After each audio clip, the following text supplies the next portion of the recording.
historias que no solo se leen, sino que se viven. Y la de la doctora Edith Eger es, sin duda, una de ellas. Pensemos en esto. Sobrevivió al infierno de Auschwitz y en lugar de quedar definida por su pasado, lo transformó en una filosofía increíblemente poderosa sobre la libertad. Demostró que la verdadera liberación, la de verdad, viene de adentro. Vamos a explorar juntos su increíble viaje y las lecciones que nos deja. Y es que para la doctora Eger, todo, absolutamente todo, comienza aquí, con esta idea. La libertad no es la ausencia de muros físicos, sino el valor de enfrentar esas historias que nos encierran por dentro. Y su propia vida es la prueba más contundente de esto. Bueno, para entender esto, viajemos un poco en el tiempo. Vámonos a El Paso, Texas, en el año 1980. En ese entonces, la doctora Eger ya es una psicóloga muy respetada, pero un nuevo paciente está a punto de obligarla a enfrentar la prisión que ella misma, sin saberlo, todavía habitaba. A ver, tratemos de imaginar la escena, ¿sí? Un hombre, hecho piedra por el trauma. No habla, no se mueve. Para la doctora Eger, ese silencio no era algo ajeno, era como un eco. Y el hechizo que mantenía prisionero a este soldado la obligó a mirar su propio pasado, su propio secreto, el que ella había guardado bajo llave. Es que ella había pasado décadas sin hablar de Auschwitz. Su familia trataba su historia como un tema tabú, un secreto que, lejos de protegerla, la había encerrado.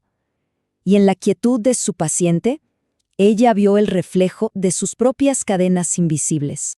Y bueno, para de verdad entender de dónde viene toda esta sabiduría, tenemos que retroceder, porque la fuente de su filosofía, de su idea sobre la elección, se forjó en el lugar más oscuro que podamos imaginar, el campo de concentración de Auschwitz. Antes de todo el horror, había una vida llena de luz. Era una joven con sueños, con una pasión enorme por la danza, conociendo el primer amor. Y todo eso, de un día para otro, fue arrancado de raíz, metido a la fuerza en un vagón de tren, un preludio del infierno que les esperaba. Y es aquí, justo en medio de lo peor, donde Edith hace un descubrimiento fundamental.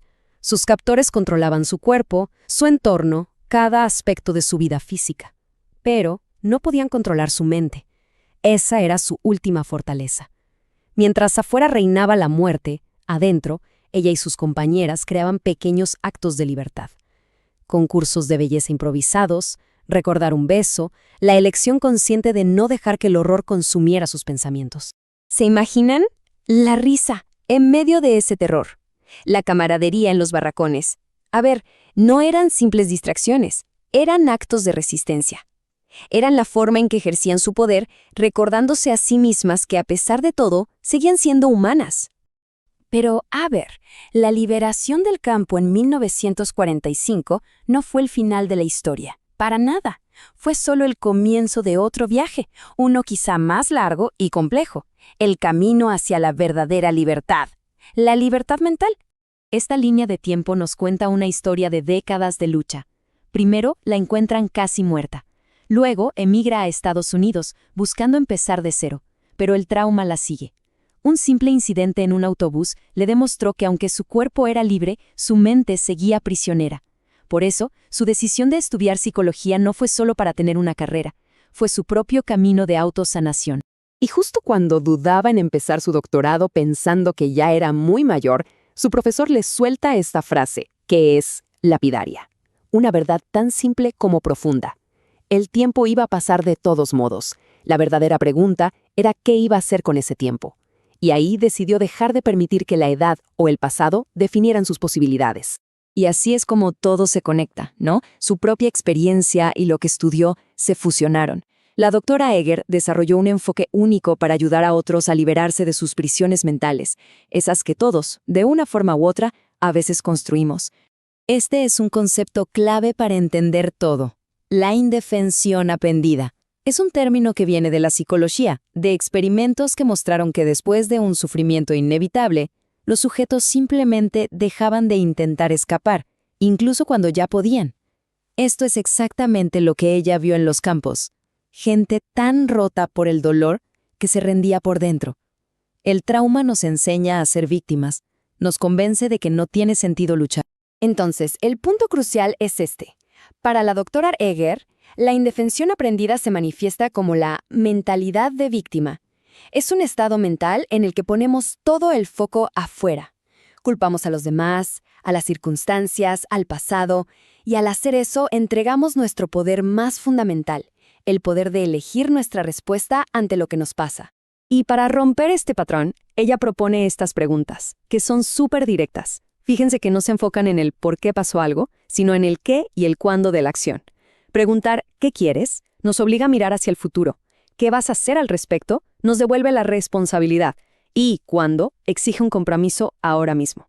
Son un llamado a la acción que nos saca de la parálisis y nos devuelve el control.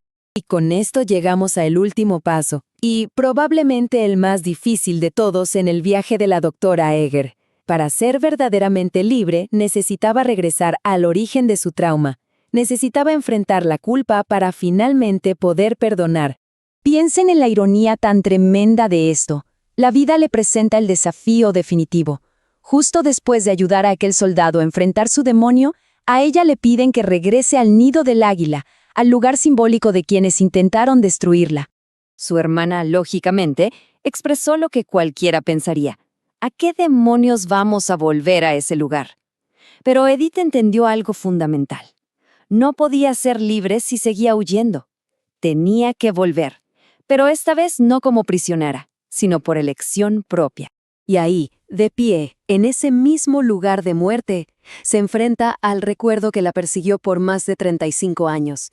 La famosa culpa del sobreviviente. Esa fantasía de que una palabra diferente, una acción distinta podría haber cambiado el destino. Y en ese momento tiene una revelación, una epifanía. Se da cuenta de que el único poder que tenía no estaba en reescribir el pasado, sino en hacerse cargo de su presente. Podía salvar una vida, la suya, eligiendo vivirla plenamente, sin el peso de una culpa que no le correspondía. El simple gesto de tomar una piedra se transforma en algo, en un símbolo potentísimo de su liberación final. No era olvidar, era recordar con amor en lugar de con culpa. Era soltar el ancla que la mantenía atada al pasado. En ese momento, en ese lugar, la doctora Edith Egger fue, por fin, verdaderamente libre. Al final, la historia de Edith Egger nos deja con una enseñanza enorme. No importa cuán terribles sean las circunstancias externas, siempre nos queda la última de las libertades humanas, la capacidad de elegir nuestra actitud, nuestra respuesta y nuestro propio camino. La pregunta que su historia nos deja flotando en el aire es, ¿qué prisión mental podemos elegir abandonar hoy?